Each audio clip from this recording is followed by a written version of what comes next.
Olá a todos, canal Primeiro Mandamento.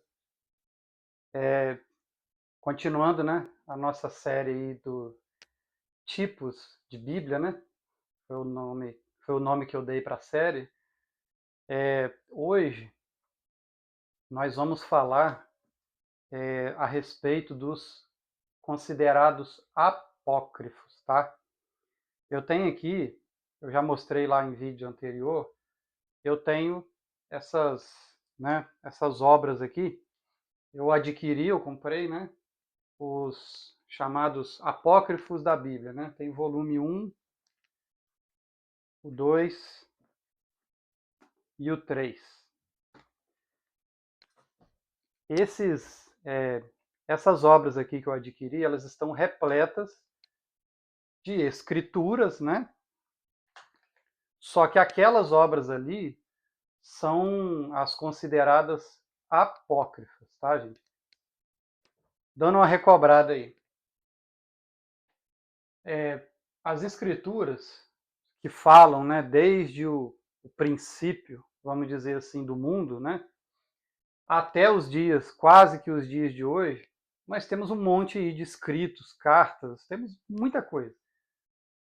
Certos grupos de pessoas, né, de sacerdotes, vamos dizer assim, pegaram, escolheram, criaram critérios e escolheram, né, parte dessas escrituras para serem canônicas, foram canonizadas, né? Essas escrituras, elas são consideradas corretas, inspiradas por Deus, né? As escrituras que trazem as informações pertinentes ao conhecimento, para a gente ter o conhecimento certo de Deus. É mais ou menos isso que significa ser canônico. Essas escrituras que sobraram, que não viraram canônicas, são as chamadas apócrifas, né? Os escritos apócrifos.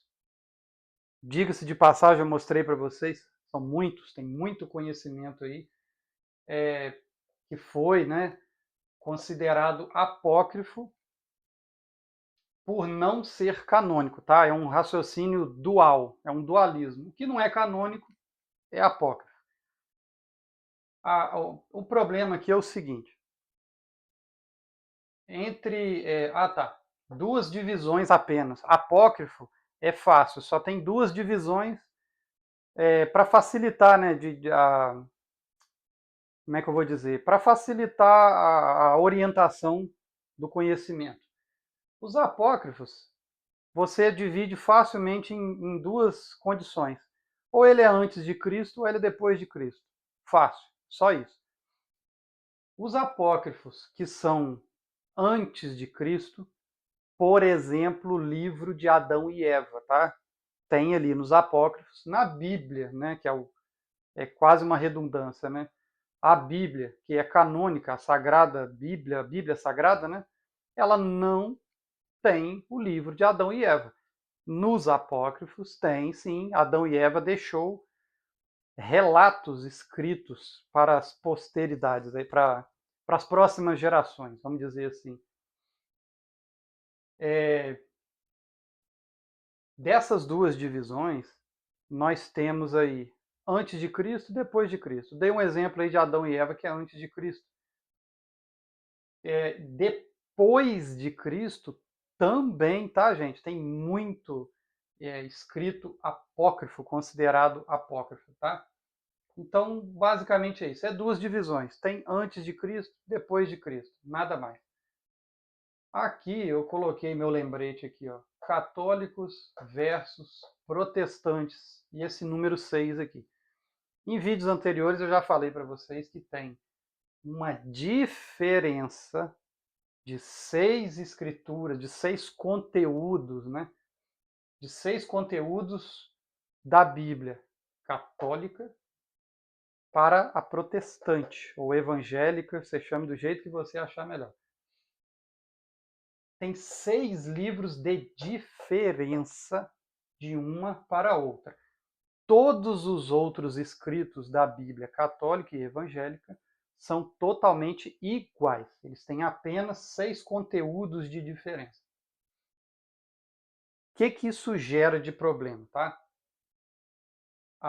Aqui, por exemplo, na Bíblia Católica, você vai encontrar os escritos de Macabeus. Vai ter lá, primeira Macabeus e segunda Macabeus. Na Bíblia Católica, possui o conteúdo histórico de Macabeus. Leiam. Na Bíblia protestante ou evangélica, não tem Macabeus. Qual o problema que isso gera?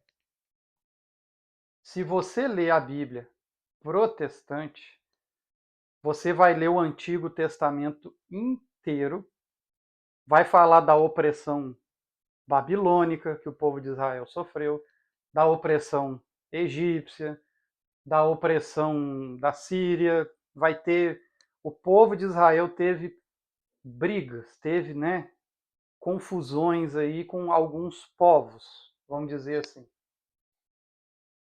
Quando você chega na Bíblia protestante, lê o Antigo Testamento inteiro. Quando você chega no Novo Testamento, o cenário ali, quando Jesus veio à Terra, no cenário ali de Israel, os imperadores, o domínio, vamos dizer assim, político, né? O domínio político lá em Israel era exercido pelo povo grego-romano. Mas espera aí, se eu pegar a Bíblia protestante, excluindo Macabeus, e, e fizer a seguinte questão: por que no Novo Testamento, quando começa a vinda de Jesus, os imperadores lá, Herodes, Pôncio Pilatos, eram tudo grego-romano? Por que o povo grego-romano estava exercendo domínio sobre o povo de Israel?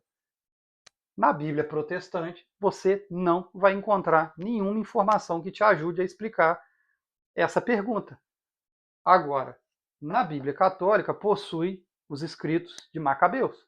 Se você ler Macabeus, aí vai clarear tudo. Você vai entender por que o domínio ali do povo de Israel, o povo greco-romano, vamos dizer assim, estava exercendo uma opressão ali no povo de Israel. Se você ler Macabeus, você vai clarear a sua mente e vai entender por quê. Macabeus é um fato histórico mais perto da vinda de Jesus. Gira em torno ali, vamos botar aí aproximadamente seus 130 anos antes de Cristo, quando começou ali aquela, né, teve aquela opressão grego-romana no povo de Israel, tá? Então, nesse ponto aqui desses 6 livros que os protestantes consideram apócrifos, eu, Rafael, não considero apócrifo não, tá? Aqueles 6 livros que contém na Bíblia Católica são, sim, canônicos ao meu ver, tá? São importantíssimos, são esclarecedores. Mesmo que eles não tragam uma lei nova, né? Não traz uma ordenança de Deus nova, mas eles têm um conteúdo histórico que vai ser muito esclarecedor, tá bom? Então esse é o meu ponto de vista. A respeito da Bíblia católica e a protestante, eu prefiro a Bíblia católica, tá bom, gente? Porque esses 6 livros a mais, eles devem sim ser considerados, tá bom? Isso é eu considero, né, uma falha no mundo protestante, porque eles estão deixando para trás um conhecimento mega importante, só Deus sabe por quê, tá bom? Essa é a minha opinião. Já que eu estou falando aqui dos apócrifos, tem algumas questões que eu coloquei aqui que de vira e mexe rola aí uma alfinetada, uma treta, o pessoal fica discutindo certos assuntos. Um deles é sobre a virgindade vitalícia de Maria. Maria, mãe de Jesus, ela permaneceu virgem a vida inteira, né? Os católicos defendem isso. E os evangélicos, né, os protestantes, como argumento principal, e eu dou razão, esse argumento não é um argumento bobo, né, é um argumento importante. A certa altura ali do Novo Testamento, Jesus chama claramente ele chama Tiago de meu irmão. E esse argumento é utilizado para provar que Maria teve sim filhos após gerar Jesus no seu sagrado ventre, né? E eles ficam brigando, né? Os católicos e protestantes ficam brigando por causa disso. Eu nem estou dando muita importância a essa questão, não, tá? Para os apócrifos, aqueles que eu mostrei no início do vídeo, em resumo é o seguinte: sim, Maria permaneceu virgem a vida inteira. E eu vou explicar por quê. Se você pegar a Bíblia canônica, né, a Bíblia Sagrada, você não vai encontrar esse conhecimento. Já nos apócrifos, o que está escrito ali? Em resumo, Maria era uma jovem de 14 anos quando ela se casou com José, um viúvo de 90, próximo de 90 anos, não me lembro agora, mas era 90 ou 92 anos. Quando eles se casaram, José, ele já era, né, bastante idoso, e ele era viúvo e já tinha 6 filhos, né, da falecida esposa dele. Ele tinha 6 filhos. O mais novo era Tiago, né? E Tiago permaneceu com José durante a vida toda, porque Tiago aprendeu a ser carpinteiro com José e permaneceu trabalhando com José, o pai dele. Então, quando Jesus, que cresceu, né, criança e adolescente e tal, cresceu convivendo com esse Tiago, que era filho do José, Jesus sempre chamou ele de meu irmão. Fica aí essa questão. Não estou exigindo para vocês aí valorizar ou desvalorizar. Só estou contando o que está escrito nos apócrifos ali, tá? Se serve ou não, se te ajuda ou não, fica a seu critério. Mas eu estou contando. A Bíblia Sagrada, por exemplo, ela não fala quase nada da infância de Jesus. Só diz que José e Maria levaram Jesus quando ele era criança, né? Levaram para o Egito para escapar da matança lá determinada por Herodes. Mas quando acaba essa pequena passagem aí, Jesus já é adulto, batizado por João Batista e começa o seu ministério aí, seus feitos, né? Nos apócrifos, só estou falando de curiosidade, existe um livro da infância de Jesus que conta muito mais, né? A Bíblia não fala quase nada. E nos apócrifos fala muito sobre a infância de Jesus. Só estou falando a título de conhecimento, tá, gente? Outra coisa importante aqui, ele é muito, né? Eu já apurei por aí um misticismo muito grande em torno do livro de Enoque, né? É um livro relativamente grande, né? Tem muito conteúdo, né? E Enoque, esse Enoque aqui, tá, gente? É o Enoque de Gênesis capítulo 5. Vai ter lá, no capítulo 5, vai ter a genealogia, né? De Adão e tal, até Noé ali. Vai falar que tem um tal do Enoque lá. Esse Enoque, ele andou com Deus, né? E pelo que a gente lê lá na Bíblia, esse Enoque ele foi muito próximo de Deus, ele foi tomado para Deus com uma proximidade tão grande que ele pode ter sido arrebatado ainda vivo aos céus. Ele nem encontrou a morte carnal, né? Essa que todos nós aqui vamos encontrar. Esse Enoque, que não é considerado canônico, tanto pelos católicos quanto pelos protestantes, eu já li o livro de Enoque. É um livro, ó, nota 1000, tem muito conhecimento ali. Esse Enoque, a prova de que Enoque era, sim, e é um livro importante que todo mundo deveria ler, é que Enoque, você pega no Novo Testamento, vai ter lá o livro de Judas. Judas, antes de Apocalipse lá, o penúltimo livro aí do Novo Testamento. Esse Judas não é o Iscariotes não, tá, gente? O traidor de Jesus, é outro Judas. Nesse livro de Judas, especificamente ali, ó, nos versículos 14 e 15, Judas faz uma citação escancarada sobre o livro de Enoque. Fala que Enoque profetizou e tudo mais. O Enoque que ele está falando é esse Enoque aqui, ó, de Gênesis capítulo 5. E Gênesis, claro, né, tá na Bíblia Sagrada, ele é considerado canônico tanto pelos católicos quanto pelos protestantes. Eles consideram Gênesis, né? E esse Judas aqui no Novo Testamento, ele leu o livro de Enoque. Tanto é que ele diz que Enoque profetizou. Lê lá, Judas. Mais específico. Leia Judas todo, tá, gente? É um capítulo único. Dos versículos 14 e 15. Abre sua Bíblia lá depois e pesquisa. Judas fez uma citação claríssima de que Enoque tinha, assim, sua importância e era para ser lido, tá? Se você quer ter mais conhecimento sobre Deus e os tempos antigos e tudo mais, para clarear mais a sua mente, eu, Rafael, recomendo sim que você leia o livro de Enoque e você tenha o seu próprio juízo, se você acha bom, se você acha ruim, fica a seu critério, tá, meu irmão? O problema é que homens do passado, decidiram que a gente não deveria ler certas coisas. Rafael, vou falar bem claro, eu abomino isso com todas as minhas forças. Você, que é um ser humano, você tem que ler e você tem que ter o juízo se aquilo te serviu ou não, tá?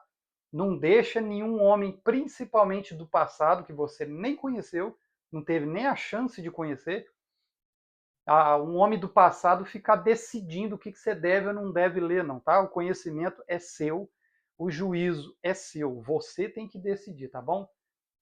Protestos à parte aí, vamos continuar. Outra questão aqui que eu fico, digamos assim, estarrecido, eu fico muito impressionado como é que pode, no mundo cristão hoje, você vê aí nessas igrejas por aí, né? Eles pregam 4 evangelhos, Mateus, Marcos, Lucas e João. Esses 4 evangelhos falam sobre Jesus, né? Mas em todos eles, ele deixa bem claro que Jesus teve 12 apóstolos. 12 apóstolos. Mas a gente só tem apenas 4 evangelhos. Espera aí. O que são os evangelhos? São os escritos, né, as histórias relatadas sobre Jesus. E nessas histórias, Jesus nomeou claramente 12 apóstolos. Mas desses 12, só 4 que souberam relatar alguma coisa sobre Jesus, os outros não sabiam falar nada sobre ele. Nada. Cadê os outros evangelhos aí? Cadê o de Filipe, Bartolomeu, Pedro, o apóstolo Pedro, né, o Simão Pedro? E os católicos aí até consideram ele como o primeiro papa da Igreja Católica, né? Cadê o evangelho de Pedro? Pedro foi íntimo de Jesus, foi muito íntimo. Foi um apóstolo de grande destaque. Cadê o evangelho? Pedro não relatou, tem 2 cartas, né?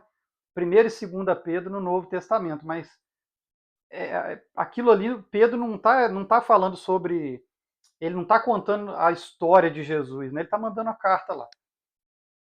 Mas a questão é o seguinte, você não fica curioso, não, que parece que está faltando um conhecimento, né? Você não fica preocupado que possa talvez alguém está te escondendo algum conhecimento, né? Então, assim, eu fico preocupado. Eu não admito ninguém, principalmente morto, né? Porque o pessoal do passado está tudo morto. Eu não admito ninguém ficar falando o que eu devo ou não devo ter de conhecimento. Eu leio e eu julgo se aquilo me serviu ou não. E eu recomendo todos vocês a fazerem o mesmo. Vamos lá. Ficou essa questão aqui, né? Por último aqui. E era mais ou menos isso que eu tinha para falar hoje. Se eu fosse ficar falando de apócrifo aqui, meus irmãos, daria para eu fazer alguns filmes aí, ia ficar uma série com muitos vídeos, tem muito conhecimento apócrifo. Lembrando que se você vai se manter, né, nessa condição de ignorante, vai continuar ignorando que existe um monte de escritos aí, né, antes de Cristo e depois de Cristo, nós temos muitos relatos, né? Fica a seu critério. Eu, Rafael, te recomendo você conhecer sim os apócrifos, não tenha medo. É, inclusive, você pode, né, que deve, você já possui uma Bíblia sagrada, né, as escrituras canônicas. Faça uma comparação, por exemplo. Faça uma comparação, vai ler um apócrifo aí, procura da internet, ou você compra, né, umas obras aí apócrifas, vai ler e veja se realmente tem conhecimentos ali que desmereçam a Bíblia Sagrada. Você vai ver que não tem muita coisa que desmerece, não, tá? Vou fazer aqui uma opinião minha genérica, tá? Eu não parei para contar direitinho, não. Mas eu te diria, vou pegar leve aqui, 80% dos apócrifos que eu li não desmerecem a Bíblia Sagrada em nada. Em nada. Tem umas coisas ali, por exemplo, tem um apócrifo ali que ele quer ensinar a gente a entender que domingo é o dia santo. Esse apócrifo com certeza está errado, com toda certeza. O dia sagrado é o sábado. É o sábado. Desafio a você ler a Bíblia Sagrada inteira e encontrar a palavra domingo na Bíblia. Você não vai encontrar. A palavra domingo não existe na Bíblia nem para ser ofendido. Quem dirá ser santificado, tá? O dia santo desde a criação é o sábado. Você só vai encontrar repreensão sobre o sábado e só vai encontrar ordenança para guardar o sábado. Desafio qualquer um. Você só vai encontrar sobre o sábado. Aí me vem um apócrifo, até pequenininho ali, e inventa de querer dizer que é para guardar o domingo. Tá errado, entendeu? Vocês vão ler mais ou menos nessa dinâmica. Violou a Bíblia Sagrada, canônica, as escrituras canônicas. Se o apócrifo for contra a escritura canônica, fique com a canônica, tá? Essa é a minha opinião. Senão o vídeo vai acabar ficando muito grande. Esse foi o último vídeo da primeira série aí, né, da minissérie, os tipos de Bíblia, né? É uma série introdutória, né, para os próximos vídeos aí do canal. E obrigado a todos até aqui. Fiquem com Deus. Era mais ou menos isso que eu tinha para falar. Um abraço a todos.